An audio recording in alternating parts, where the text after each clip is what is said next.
नमस्कार, प्रणाम। हम श्याम सुंदर विश्वकर्मा आप लोग के बीच में एक गीत प्रस्तुत कर रहल बानी। अगर गीत अच्छा लगी भैया लोग तो लाइक जरूर करें जा। गीत के भाव बा, अरे कब आईबा हो, कब आईबा, कब आईबा हो, कब आईबा, कब आईबा, बहताटे पुरवा बेयारे राजा जी कब आईबा,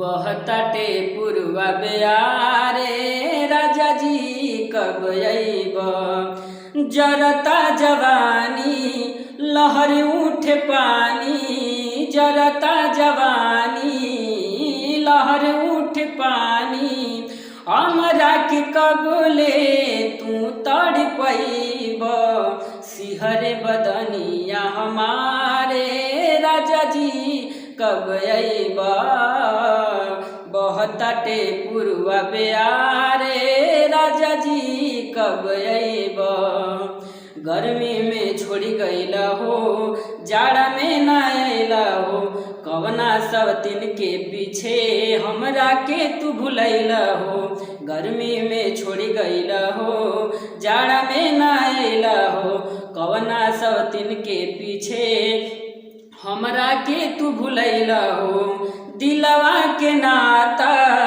टूटी बुझाता, दिलवा के नाता टूटी बुझाता, हमरा के कबले तू तड़ पैब, सिहर बदनिया हमारे राजा जी कब आईबा, छूट जाए सगरी बहारे राजा जी कब आईबा।